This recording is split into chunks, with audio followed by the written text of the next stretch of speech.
we also pay for international insurance on top of that. So we have 3 different layers of health insurance. And all of them are pretty terrible. Yeah. So, but yeah, that's This is America. all of the time we'll meet people who, when we say that we full-time in a 17-foot travel trailer, they're like, how do you do that? It turns out you end up saving a lot of money when you view everything you buy through the lens of how often am I going to use it, and is it worth... Do I want to tow this around? Right, and is it worth taking up some of the very limited space that I have? Because ultimately, everything you own is going to become trash or someone else's problem.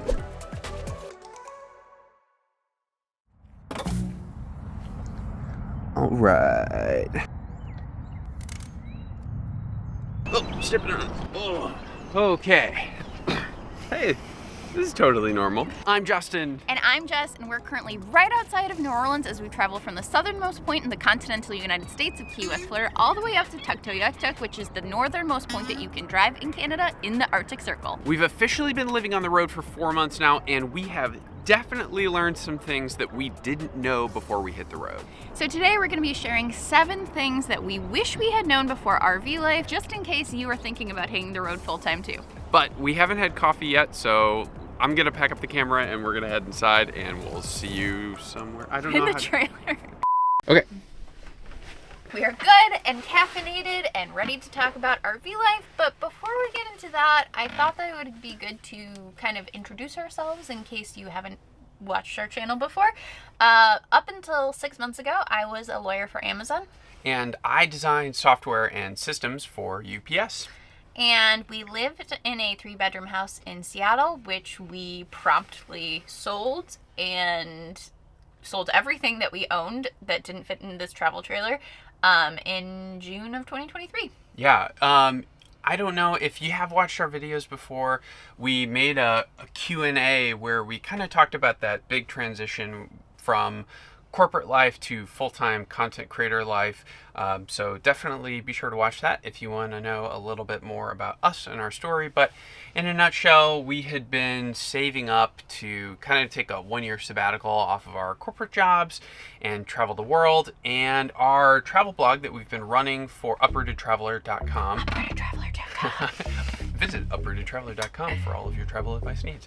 Our travel blog really took off, especially during the pandemic when we pivoted from international travel to domestic travel, and we were doing a bunch of national park reviews, and we bought an RV and started traveling part-time.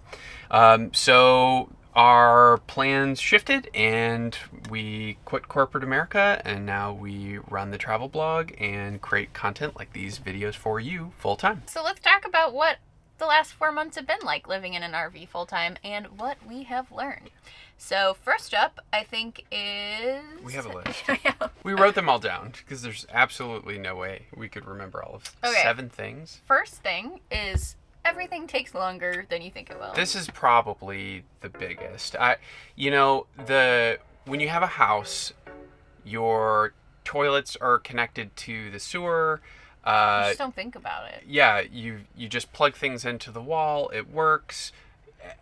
Your fridge is huge. Your pantry is big. You sleep in one place every single night. Your commute is the same if you drive to work, but with RV life, everything takes longer.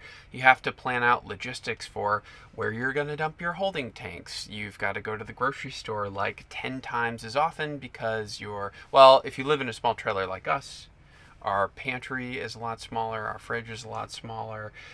We've got to go to laundromats because we don't have a washer and dryer, so that takes a lot longer. We've got to stop for gas twice as often because your gas mileage isn't as good. So we wind up, if we're moving campsites, we will plug our journey into Google Maps and it'll spit out something like it's going to take 2 hours. And at the beginning of our journey, we just would have assumed it would take, 2 to 3 hours to get there. But at the end of the day, it literally winds up taking us an entire day because we usually have to stop to dump, find water, do laundry, go grocery shopping. So we've kind of just started calling these travel days and sort of wipe them from our calendar because an entire day is just dedicated to traveling. I think the best example was when we bought our first trailer. We drove from from Seattle to Louisiana. We bought it. Don't do this. If Yeah. you take anything from this video, Don't do do not this. do this. So we drove from Seattle to Louisiana in 4 days. We were like averaging 80 miles an hour. And then I didn't know that you can't drive 80 miles an hour while towing. So like on the I'm sure some people do, but not advisable. But we were like, so the first gas tank back on our way back to Seattle, I was like driving like 75 miles an hour with our trailer, and our gas mileage in our Highlander hybrid went from 30 miles per gallon while not towing to 8.5 miles per gallon. Turns out when you drive like 55 or 60 miles an hour, we get like 15 miles per gallon. So yeah, it's just everything takes longer. So you have to drive slower. You have to stop a lot more for gas. This is definitely like the biggest thing that we didn't know, and now that we kind of plan for it, it's a lot less stressful. But if you're considering this lifestyle, it's something you should definitely budget for. And part of the reason that it's been taking so much longer is that we are currently camping on the east coast of the United States as compared to the west coast, which brings us to number 2, which is it's a lot easier to camp the way that we do, at least on the west coast, than it is on the east coast. Oh, so much. It's really so we cut our teeth RVing on the west coast in Oregon and Washington, where there is a ton of free federal and state land, like Bureau of Land Management, Department of Natural Resources, National Forest land, Fish and Wildlife land. And a lot of these are free programs with stunningly beautiful land where you can go and take your trailer sometimes, or van if you're doing hashtag van life. And you can go and camp for days, weeks at a time. A lot of them will let you camp for 2 weeks at a time for totally free. And since making our way to the East Coast, that has like totally dried up. And people told us that before we moved out here. I guess we didn't move out here. We're just out here temporarily. Well, technically, we're now residents of Florida, so we did. Oh yeah, I guess here. technically on paper we live out here, but yeah, it's like that's a lot harder because Jessica, she's the planner. She spends a tremendous amount of time doing like logistics and planning and finding campsites and using apps to set up things. Whereas before we would just like open an app, find a dispersed camping land or a boondocking spot. And if you don't know what those are, boondocking and dry camping just means you bring all of your utilities and you make all your own power. You're totally self-contained. You don't have hookups at a campground, so you don't have like an electrical post that you plug into or a water spigot that you get water from. And I think a really good example of that is we were driving down the East Coast into South Carolina, and we were looking for a dump station. There were hardly any along our route as compared to like in Washington. There's a dump station at a lot of the rest stops for totally free. So we were calling around to the very scant amount of dump stations that were in South Carolina. Like campgrounds. And one that we were going to pass was literally, I kid you not, $45 for dumping, which is just insane. Well, it's crazy. And it's extra frustrating for us because it's a flat fee, and I get it. It's like simple for them to charge a flat fee because how are they supposed to know how big your holding tanks are? Some of these like huge Class A motorhome RVs have like 200 plus gallon tanks. We have a cute little like 16-gallon tank. Yeah, they're very small. So it's like, but they charge you the same amount, so it's not really worth it for us. So with the East Coast, there's a lot less dispersed camping land, and we really do have to plan a lot more for logistics, but that leads us to our next point, which is that we've discovered that people are so much more generous than we could have ever imagined. A huge way that we've been camping on the East Coast has been using 2 different programs. One's called Harvest Hosts and one is called Boondockers Welcome. Yeah, if you haven't heard of these programs before, they're so neat. Harvest Hosts is essentially a program where businesses like breweries or wineries or museums will let you camp on their land for free. So as long long as you're self-contained, so you've got a toilet and you've got your own water, they'll let you spend a night, sometimes more, on their land for free, and the expectation is that you will use or buy some of their products or services. So if you're staying at a brewery, you'll maybe grab a couple beers, or if you're staying at a vineyard, you'll buy a bottle of wine. You do have to pay a one-time annual fee that I think is maybe around $99, but otherwise, all your costs are to stay at a Harvest Host is just beer and wine, which not too bad if you ask us. And some of these locations, especially these vineyards, are absolutely gorgeous. I mean, some of the most beautiful places you can imagine, and it's there's definitely been cases where we've gone to bed and woken up next to sunrises and sunsets over vineyards, and it's just a very unique experience, and we've met so many really cool business owners through this program. Yeah, and so while Harvest Host is kind of a mutually beneficial relationship, the RVer winds up getting a free place to stay, free/unique place to stay, whereas the business owner gets business. There's another program called Boondockers Welcome, which is literally just based on other people's generosity. In this program, it's where private individuals like you and me literally just open up their homes, sometimes their farms, and occasionally their businesses to let you just camp in their driveway, in a free plot of land that they have literally anywhere, and they get nothing out of it other than helping another RVer. It's just so neat to be able to make friends on the road so readily, and we've made some really incredible connections and benefited from generosity of other people through this program. We were just staying at a place in Central Florida with a man named Charlie. He was this sweet old veteran who had beautiful grapefruit trees and orange trees, and he shared some of his produce with us, and he was just like the cutest, sweetest man, and we secretly want you to adopt us as your grandchildren if you happen to be watching Charlie, us. will you be my grandpa? Yeah. So even if you're not Charlie, though, these programs have been so cool, and it's kind of just been a heartwarming experience to restore our faith in humanity a little bit, to show that how cool is it that so many people are just willing to open up their homes to host people like us. Okay, what's next on the list? You need less stuff than you think you do. Oh, you want to take this one, or do you want me to? I mean, I think we can both give our quick takes on it. I think there were some things. Justin and I are pretty minimalistic generally. If you had ever come to our house in Seattle, we'd always kind of had this thought in the back of our mind that we were probably going to leave to travel at some point. So we didn't have we kind of probably look like serial killers because we didn't have a lot of decorations or tchotchkes around. But that being said, we both had plenty of stuff. In my St. Louis house, when we lived in St. Louis, I literally had an entire bedroom that was a closet. And I obviously had to get rid of all of that. If you can see this behind me, Tangent Cam can see this behind me. I have about half of this, probably a little bit more than half of this is my clothes. And then, I have a few clothes hanging up in the closet and a bin of sweaters, but otherwise I definitely don't have an entire bedroom and a house full of clothes anymore.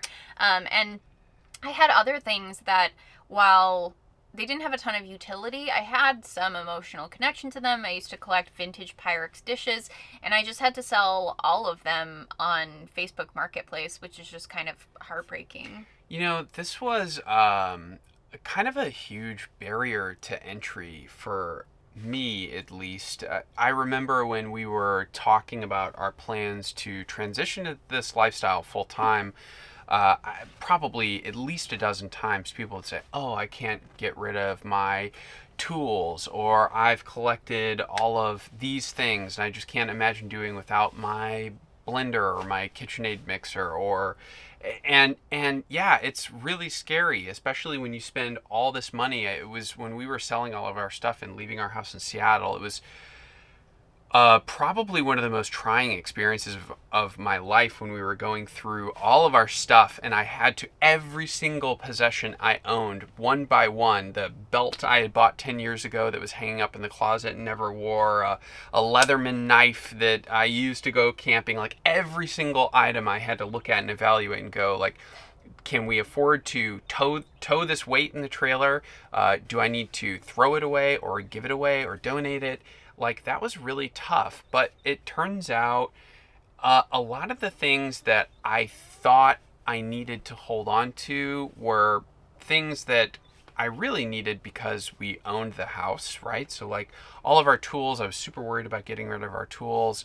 Turns out most of them, I just use them and maintain a house that we don't have anymore. And now I've consolidated everything down to a toolbox and it's not a big deal. And there's other stuff like sentimental items that I was able to put in a box and give to my brother to hold on to for safekeeping. And of course, you can put stuff in storage too, but we just barely had anything that was worth storing. And frankly, we don't know like if we're going to be ever going to live in a house again or if that's going to be on the West Coast. So it just kind of made sense to not hold on to stuff. And if we buy a house later, we can buy stuff again. But yeah, I mean, it's really been an incredibly freeing experience for us because after we've been on the road for a few months, it's like everything that we own in this trailer has an incredible amount of utility and value. There's very little clutter taking up space in a basement or an extra bedroom. And, you know, when you do without, you just realize that it's not as hard as you thought it would be. All of the time we'll meet people who, when we say that we full-time in a 17-foot travel trailer, they're like, how do you do that? Or there's been a lot of people who seem to make assumptions because I'm a woman that it must be challenging or weird to have such a small amount of space, closet space. And it's really not something we ever think about. Yeah, but I mean, it makes sense. I mean, this is definitely an unorthodox living style. Yeah. But you can definitely go with less. I think have you ever had an experience where you wish that you would have kept something? I have not had an experience where I'm like, we were going to go snorkeling in Florida and it was a snorkeling tour, but they were going to charge us to rent snorkeling gear from them as well. And we got rid of our snorkeling gear. That was a mistake. We should have held on to our snorkeling gear. So that makes me sad. Honestly, most of the stuff that makes me sad that we got rid of is just like our adventure stuff, like snorkeling gear and snowshoes. Otherwise, when we haven't had an opportunity to go snowshoeing yet, and fingers crossed, maybe that won't happen anymore too. Cause I miss our immersion blender. Immersion. Well, I could have kept that. We can buy a new one if you want. I think, all things considered, if the only things that we really miss is an immersion blender and snorkeling gear, where it's okay. You know, it turns out you end up saving a lot of money when you view everything you buy through the lens of how often am I going to use it, and is it worth... Do I want to tow this around? Right, and is it worth the taking up some of the very limited space that I have? Because ultimately, everything you own is going to become trash or someone else's problem in the future. So we end up probably saving a ton of money on stuff that we otherwise would have bought, but just kind of made a value assessment in real time. We're like, oh, I'm not going to use this. Well, that kind of maybe brings us to our next point, though, is that some things about having a house and a physical space we do miss. And that is that working can be a little bit more difficult. We definitely miss having a dedicated office space where we have ergonomic chairs and, you know, plenty. He used to have like 3 monitors or something like that. We've just had to adjust the way that we work a bit. And in some ways it's been nice where we have flexibility of when we work, how we work, but it's definitely been challenging in other ways. We did a deep dive on last week's video. I'll link to it up here on how we work remotely from our trailer. So we covered things like how we get internet with Starlink and how we used to get it with mobile routers, how we get power, whether it's from solar up on the roof or a gas generator, and then what our work setup looks like. So if you want to check that out to get a better feel for how we work in this super tiny trailer, you should do that. Obviously, this is really going to vary based on the size of the rig that you travel with. I think we might even be a little bit more luxurious than some camper vans who have very, very limited space.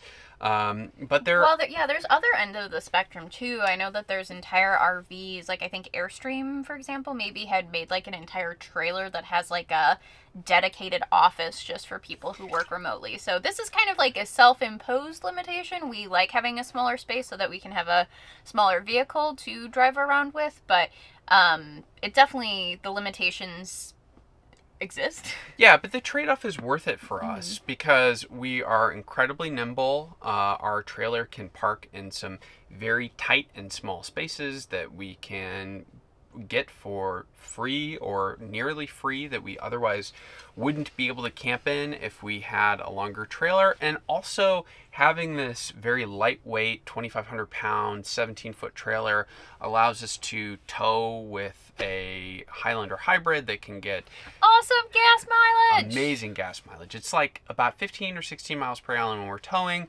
but about 30 miles per gallon when we're not towing, which is really important for us because with our travel advice blog, we do a lot of tours. So we'll get to a place, we'll park the trailer at a campsite for a week, maybe a little bit less, but usually around 5 to 7 days. And we'll just do a ton of driving around. So we'll go Really into hiking too. So, I mean, there's often times that even if we're camping someplace, we often might drive an hour, 2 hours to like a trailhead. So, we wind up using our campsite as a home base, but we honestly don't spend that much time there. So the gas mileage that we can get to zip around to all of these different places is super important to us. Right. So that trade-off is worth it for us. And it took a while after we moved in this tiny trailer to figure out how to work comfortably, but I was able to figure out this really cool desk clamp that holds my laptop in midair, and then I put my keyboard and mouse on a little riser so I can have a standing desk in the middle of the trailer. And Jess found a similar riser for her laptop that she can use while she's sitting and also standing. So it's really like a matter of figuring out what works for your specific remote working needs. But nothing is going to be as comfortable as having a dedicated office. Like when we lived at our house, we had an office, we had our own desks. I could just wake up in the morning, make coffee, go in, sit at my computer. If we wanted to take a break, I could leave. And now our working space and our living space is shared. So very frequently, if we want to make dinner, I've got to move my laptop. If we want to go to bed, we've got to move my laptop. So it's lots of moving of the laptop. There is tons of shuffling things around when you live in a 17-foot trailer. And again, that's self-imposed. You can get a better trailer, but it's Not just a better trailer. a bigger trailer. Bigger does not always mean better. Right, but it's worth it for us. Yeah. And sort of very briefly want to touch on the fact that this is kind of more to do with our lifestyle and job, but something that's been a bit of a challenge is actually just finding time to work. We had just talked about how RV life takes longer, where when we lived in a traditional life and we even were working our corporate jobs, I feel like I actually had more time to work on our blog because I had a very set schedule. I woke up in the morning, I worked my 9 to 5 job. After that, I switched and put on my blogger hat and I worked until midnight or 1 a.m. And I did that every single day. We explored on weekends and had, 2 weeks off of PTO, but that was it. That was my life. And now we have total flexibility. Like, for example, right now we're in New Orleans. So last night we went into the city to do a ghost tour. We're going to be seeing a Mardi Gras parade that's positively exciting. It's a secret.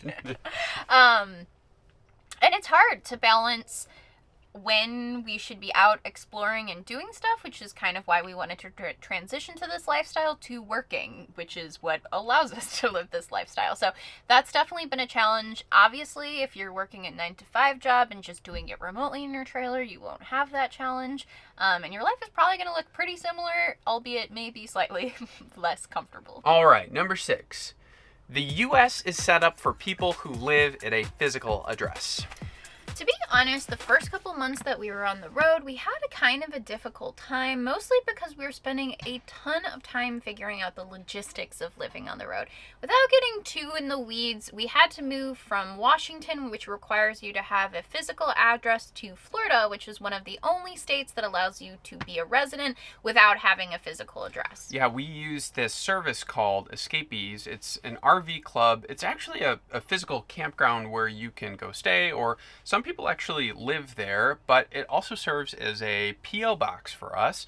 So we have all of our mail sent there, and they have a really cool service where they will scan it, so we can go to an online portal and we can look at all of the outside of the envelopes, and we can decide, okay, nope, that's junk mail, shred it. Or if it's important, they'll actually open it for us and scan the contents. They'll scan each page for a price.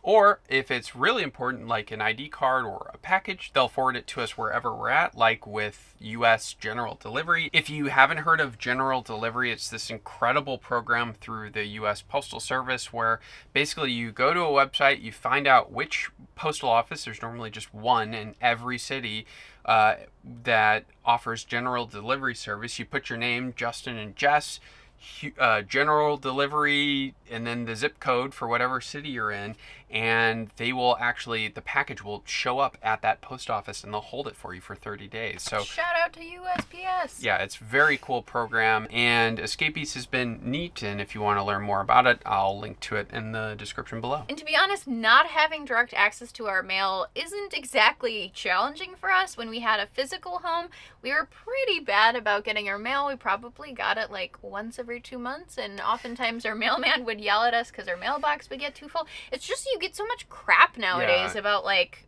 coupons for window treatments or whatever. Yeah, we were good at paying our bills. We just hated paper mail. Yeah, it's just a setup on autopay. The other big consideration, but besides mail, is getting health insurance. Yeah, this is probably one of the most complex and expensive services that we have next to gasoline to tow our house around. We've got insurance through the state of Florida, through the healthcare exchange. It's insanely expensive and like terrible. It's basically just covers us in disaster scenarios. Right, like you'd have to pay like $18,000 before your benefits even kick in, and we pay like $700 a month for just the two of us, and we're relatively healthy, and it really only covers us in the state of Florida. I mean, if we're traveling outside of Florida and we have to go to the emergency room, it'll cover us in those emergency situations. But if you have to transition from the ER into a hospital room for an overnight stay, then, we would be screwed. So in that event, we pay for a supplemental insurance plan on top of that covers us in all of the other states in the United States. I'm saying states a lot. States. Yeah, so at the end of the day, we probably wind up spending a third of our monthly budget just on various insurance. Oh, and that's not all. When we travel, so we do a lot of international travel, like we're going to Guatemala in a week, and we also pay for international insurance on top of that. So we have 3 different layers of health insurance. And all of them are pretty terrible. Yeah. So, but yeah, This is America. So obviously this will depend upon, this isn't really just necessarily an RV life thing. It also kind of goes hand in hand with being self-employed. So if you have a traditional employer, hang on to that health insurance as long as you can. But we just kind of wanted to highlight the logistical challenges that you will have to navigate with living in a trailer. And it's getting easier with time. I mean, as we're figuring out tips and tricks, it's not bad having our stuff sent to general delivery mailboxes or friends or family in the various states that we're traveling to. And in fact, it's kind of clutch not having to open up physical mail. Most of it's scanned now. I mean, heck, that's the way it should be, getting everything digitized. But yeah, it's definitely a little bit of a learning curve, especially at the beginning when you're new to RVing, and it's something you should be aware of. And we kind of wanted to wrap up this video with our last tip.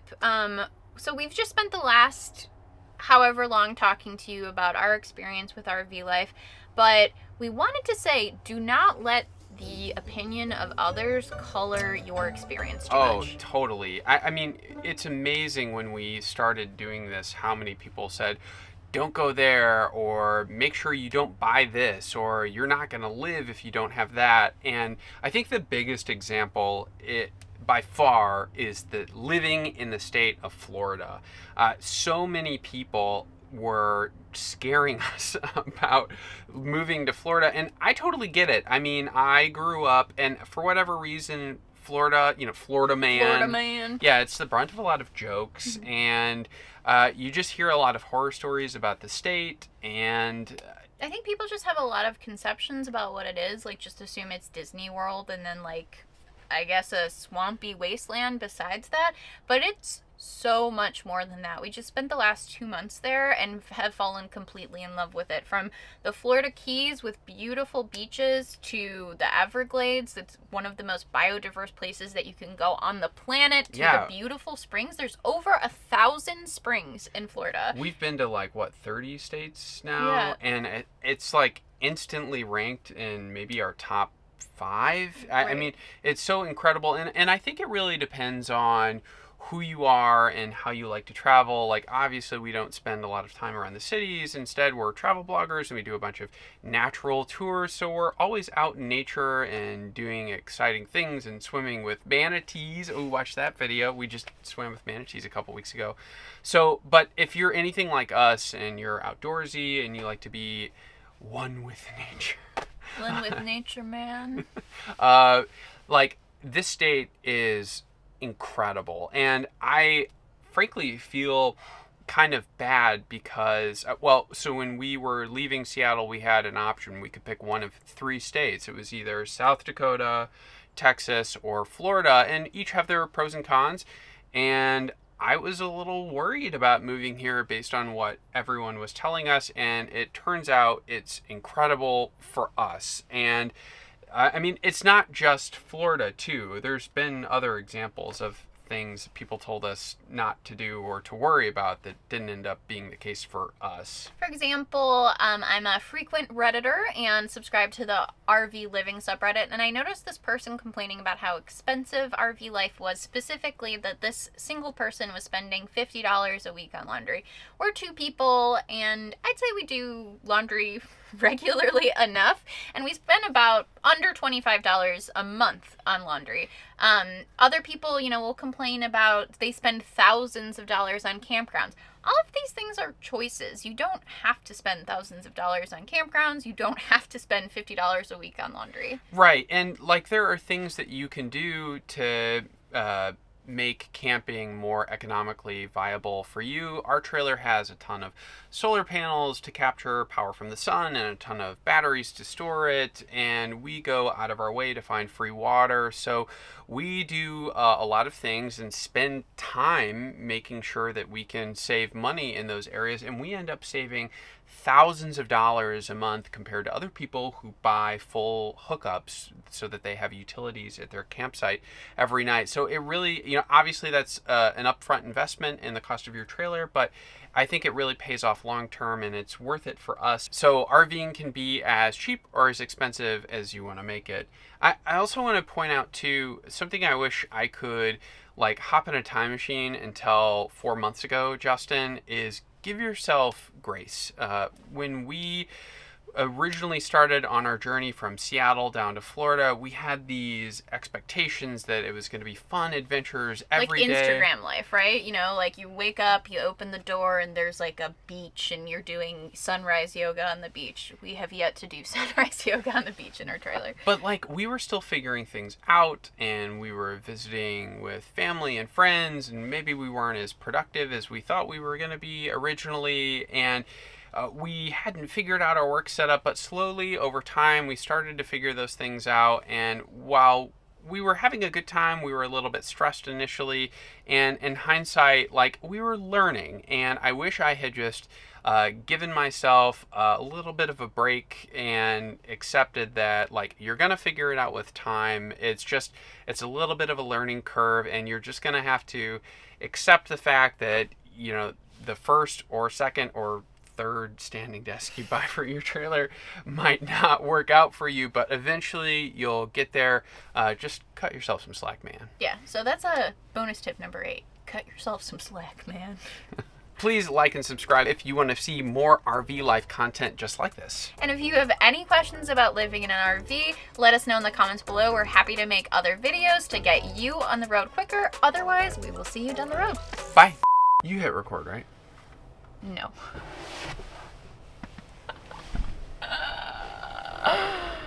Oh, yeah, you did. Oh, okay. Oh, wow. What? That would have sucked.